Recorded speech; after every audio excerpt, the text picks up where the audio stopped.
Hello friends, स्वागत है आपका अपने यूट्यूब चैनल श्रेष्ठ गुरुकुल पर। इस वीडियो में हम बात करेंगे सीडीपी का तीसरा टॉपिक स्टेजेस ऑफ डेवलपमेंट के बारे में। हमने कॉन्सेप्ट ऑफ डेवलपमेंट जो पहला पार्ट पढ़ा था उसमें स्टेजेस ऑफ डेवलपमेंट के बारे में पढ़ लिया था, लेकिन इसमें हम डिटेल में पढ़ेंगे। तो आइए टॉपिक की ओर बढ़ते हैं। तो शुरुआत करते हैं चाइल्ड डेवलपमेंट स्टेजेस यानी कि बाल विकास की अवस्थाएं। बाल विकास की 4 अवस्थाएं होती हैं। वैसे मनोवैज्ञानिकों ने विभिन्न विभिन्न अवस्थाएं दी हैं, लेकिन जो सीटेट में पूछी जाती हैं वो केवल 4 अवस्थाएं दी गई हैं। तो 4 अवस्थाएं कौन कौन सी हैं? पहली अवस्था है प्रीनेटल स्टेज यानी कि प्रसव पूर्व अवस्था। प्रसव पूर्व अवस्था का जो समय होता है वो होता है 40 सप्ताह। दूसरा जो स्टेज है वो होता है इन्फेंसी स्टेज, जिसे हम शैशवावस्था बोलते हैं। इसका जो टाइम पीरियड होता है 0 से 2 वर्ष। तीसरा जो स्टेज है वो चाइल्डहुड स्टेज कहलाती है, जिसे हम बाल्यावस्था बोलते हैं। इसका जो टाइम पीरियड होता है वो 2 से 12 वर्ष होता है। चौथी जो स्टेजेस है वो उसका नाम है एडोलेसेंस यानी कि किशोरावस्था। इसका जो टाइम पीरियड है वो क्या है? 12 से 19 वर्ष। तो आइए एक एक करके इन चारों अवस्थाओं के बारे में पढ़ते हैं। पहली अवस्था है प्रीनेटल स्टेज यानी कि प्रेगनेंसी पीरियड, जिसे हम शैशवावस्था बोलते हैं। इसका जो टाइम पीरियड है वो 280 डेज यानी कि 9 मंथ प्लस 10 डेज, जिसे हम 9 मंथ या 10 दिन बोल सकते हैं। प्रीनेटल स्टेज यानी कि शैशवावस्था वो अवस्था होती है जो माँ के गर्भ में जो बच्चा रहता है, वो स्टेज कौन सी कहलाती है? प्रीनेटल स्टेज कहलाती है। जन्म से पहले जो सबसे तेज जो शारीरिक विकास होता है वो इसी अवस्था में होता है। इसको हम जर्मिनल स्टेज भी कहते हैं, एम्ब्रियो स्टेज भी कहते हैं और फीटल स्टेज भी बोलते हैं। तो आप समझ गए होंगे कि इसका जो टाइम पीरियड कितना होता है? 280 डेज। तो इसमें बहुत कम क्वेश्चन पूछे जाते हैं, लेकिन आप इसका टाइम पीरियड याद रखें। और दूसरा पॉइंट याद रखें कि जन्म से पहले जो सबसे तेज शारीरिक विकास होता है वो इसी पीरियड में होता है। अगला जो स्टेज है वो होता है इन्फेंसी स्टेज, जिसे हम शैशवावस्था बोलते हैं। इसका जो टाइम पीरियड होता है वो 0 से 2 वर्ष होता है।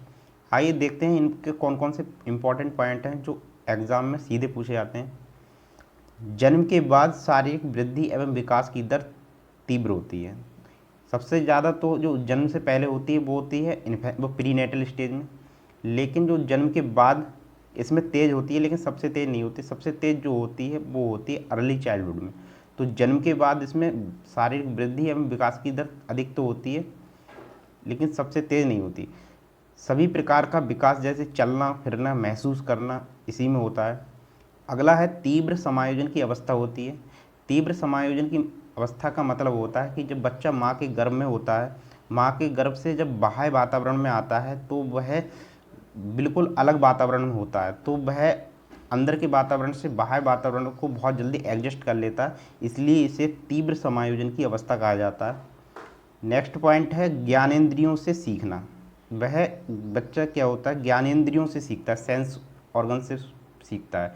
जैसे कि किसी गर्म वस्तु को अगर पकड़ने पर तो वह सीधे तरीके से पीछे को हाथ हटा लेगा, छेदने पर वह पीछे को हाथ हटा लेगा। तो वह ज्ञानेंद्रियों से सीखता है। अगला है सेंसिटिव पीरियड है। यह बच्चे के लिए सबसे सेंसिटिव पीरियड होता है, क्योंकि इसी स्टेज में सबसे ज़्यादा डेथ बच्चे की होती है। सबसे ज़्यादा या बच्चे गिरने से या किसी भी बीमारी से बच्चे सबसे ज़्यादा इसी स्टेज में डेथ होती है। तो इसे हम सेंसिटिव पीरियड कहते हैं। पीरियड ऑफ फॉर्चुनेट, जन्म से लेकर गर्भनाल तक का जो समय होता है वो पीरियड ऑफ फॉर्चुनेट कहलाता है। अगला है पीरियड ऑफ न्यूनेट, गर्भनाल कटने से 14 से 28 दिन तक का जो समय होता है वो पीरियड ऑफ न्यूनेट कहलाता है, जिसे हम नवजात भी कहते हैं, नवजात। तो पीरियड ऑफ न्यूनेट क्या कहलाता है? गर्भनाल से कटने से 14 से 28 दिन तक का समय। तो आइए आगे बढ़ते हैं। अगला जो स्टेज है वो होती है चाइल्डहुड स्टेज। चाइल्डहुड स्टेज को 2 पार्ट में बांटा जाता है, एक अर्ली चाइल्डहुड और दूसरा होता है लेटर चाइल्डहुड। अर्ली चाइल्डहुड को पूर्व बाल्यावस्था बोलते हैं और लेटर चाइल्डहुड को उत्तर बाल्यावस्था कहा जाता है। आइए इन दोनों स्टेज को एक एक करके पढ़ते हैं। पहला है अर्ली चाइल्डहुड, पूर्व बाल्यावस्था। इसका जो टाइम पीरियड होता है 2 से 6 वर्ष होता है। इसे हम प्ले एज कहते हैं यानी कि खेल कूद की आयु। ये किसने कहा है? इरिक एरिक्सन ने कहा है कि जो अर्ली चाइल्डहुड है 2 से 6 वर्ष का समय, वो क्या है, खेल कूद की आयु है, यानी कि प्ले एज है। ये किसने कहा है, एरिक एरिक्सन ने। इसे टॉय एज भी बोलते हैं। प्री गैंग एज यानी कि दोस्तों से के साथ जो समूह में रहता है उससे जो पहले का जो समय है वो प्री गैंग एज है, तो वो अर्ली चाइल्डहुड का होता है। प्री स्कूल एज यानी कि स्कूल जाने से पूर्व का जो समय होता है वो इसे प्री स्कूल एज कहते हैं। अगला है भाषा विकास की दृष्टि से संवेदनशील अवस्था है। जो अर्ली चाइल्डहुड होता है 2 से 6 वर्ष का समय, ये भाषा विकास की दृष्टि से संवेदनशील अवस्था होती है। इस अवस्था में हम जिस तरीके की लैंग्वेज बच्चे के सामने प्रयोग करते हैं, बच्चा उसी लैंग्वेज को ग्रहण कर लेता है, अर्जित कर लेता है। तो यह भाषा विकास की संवेदनशील अवस्था कहलाती है। आइए आगे बढ़ते हैं। जन्म के बाद शारीरिक विकास सबसे तेज इसी अवस्था में होता है। तो हमने जब देखा था कि प्रीनेटल स्टेज में जन्म से पहले सबसे अधिक विकास होता था, सबसे अधिक तेज, लेकिन जन्म के बाद जो सबसे तेज विकास होता है वो अर्ली चाइल्डहुड में होता है। जन्म के बाद सबसे तेज जो विकास किस में होता है, अर्ली चाइल्डहुड में, 2 से 6 वर्ष की अवस्था में। अगला पॉइंट है सामाजिकरण के लिए महत्वपूर्ण अवस्था होती है। यह अवस्था सामाजिकरण के लिए महत्वपूर्ण होती है क्योंकि इसी स्टेज में बच्चा समाज के जो तौर तरीके हैं उनके बारे में सीखने लगता है। संज्ञानात्मक विकास के लिए महत्वपूर्ण अवस्था है। इसमें संज्ञानात्मक विकास है वो काफ़ी अच्छी तरीके से तेज होता है। अगला पॉइंट है स्वयं केंद्रित। स्वयं केंद्रित का मतलब होता है सेल्फ सेंटर्ड, कि बच्चा स्वयं के बारे में सोचता है, उसे ये फर्क नहीं कि दूसरे का क्या हो रहा है, उसे अपनी इच्छाएं सब पूरी होनी चाहिए, दूसरे से कोई मतलब नहीं होता है। तो इसी को स्वयं केंद्रित या सेल्फ सेंटर्ड कहा जाता है। नकल करके सीखना, इमिटेशन के द्वारा बच्चा सीखता है। उसके सामने बड़े जिस तरीके से काम करते हैं उसी तरीके से वो भी उसी तरीके से करने की कोशिश करता है, तो नकल करके सीखता है। अतार्किक चिंतन का काल है। अतार्किक चिंतन का मतलब होता है बच्चा इसमें लॉजिक से नहीं सोचता है, बच्चा अपने मन से कार्य करता है, चाहे वो सही हो या गलत। नेक्स्ट है लेटर चाइल्डहुड। अगली अवस्था का नाम है लेटर चाइल्डहुड, इसे उत्तर बाल्यावस्था बोलते हैं। इसका जो टाइम पीरियड होता है वो 6 से लेकर 12 वर्ष होता है। 6 से 12 वर्ष की आयु लेटर चाइल्डहुड की होती है। इसके इम्पॉर्टेंट पॉइंट कौन कौन से हैं, गैंग एज, यानी कि ये गैंग एज है, यानी कि दोस्तों के साथ समूह में रहने का जो समय होता है वो लेटर चाइल्डहुड का 6 से 12 वर्ष का होता है। इसे एलिमेंट्री स्कूल एज भी कहते हैं, कि इसी स्टेज में बच्चा स्कूल जाने के लिए तैयार होता है। अगला पॉइंट है शारीरिक विकास इसमें धीमा होता है। हमने देखा था जो अर्ली चाइल्डहुड होता है उसमें शारीरिक विकास सबसे तीव्र होता है, लेकिन इसमें धीमा हो जाता है, लेटर चाइल्डहुड में उससे धीमा हो जाता है। तो शारीरिक विकास इसमें क्या हो जाता है, धीमा। गत्यात्मक विकास के लिए महत्वपूर्ण अवस्था है, यानी कि मोटर डेवलपमेंट के लिए महत्वपूर्ण अवस्था है। बच्चा इसमें खेल कूद करता है, स्पोर्ट्स में एक्टिविटी भाग लेता है, रनिंग करता है, तो इसलिए जो इनकी मोटर डेवलपमेंट है वो इसमें इसके लिए महत्वपूर्ण अवस्था है।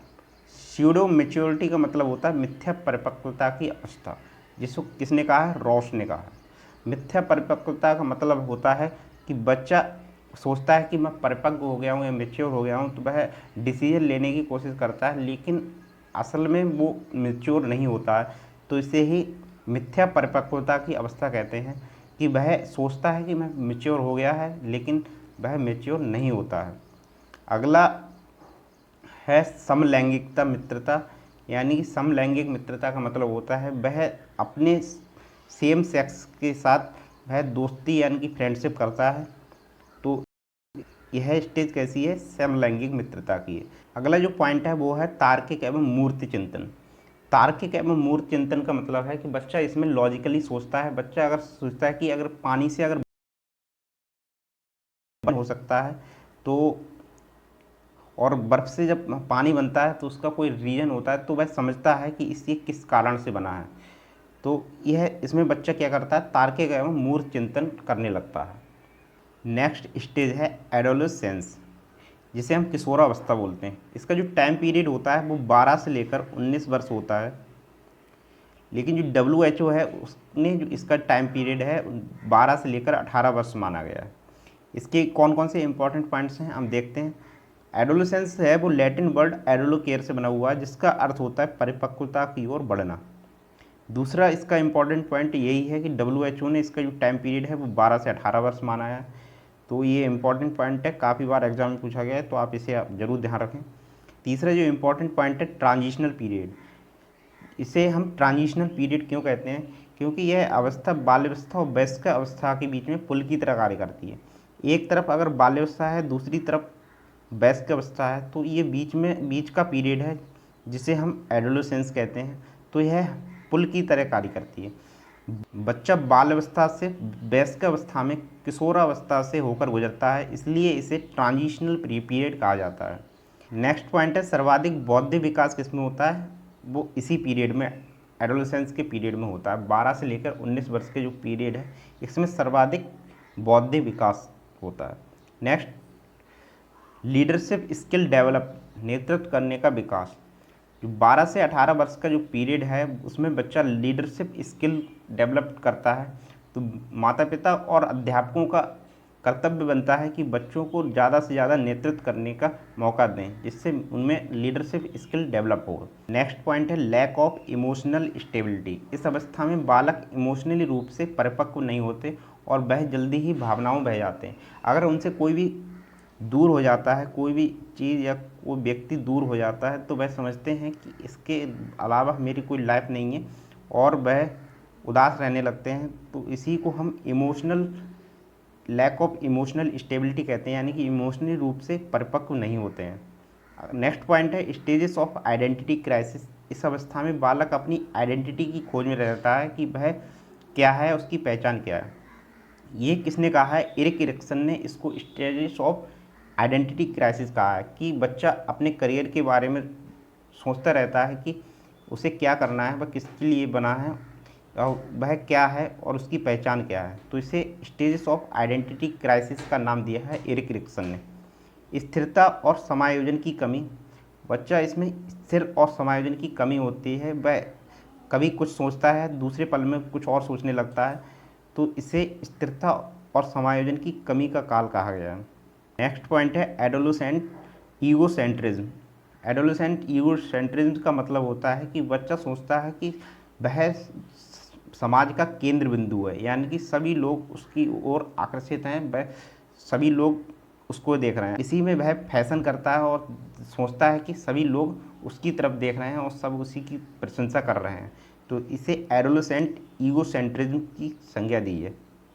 नेक्स्ट है ईटिंग डिसऑर्डर। इसी एडोलेसेंस में 2 डिसऑर्डर आते हैं जो ईटिंग डिसऑर्डर होते हैं। तो आइए एक एक करके दोनों डिसऑर्डर को देखते हैं। पहला है एनोरेक्सिया नर्वोसा, जिसे हम फास्टिंग एंड डाइटिंग डिसऑर्डर बोलते हैं। इसमें बालक क्या करता है, खुद को खाने पर प्रतिबंधित कर लेता है और कम खाता है।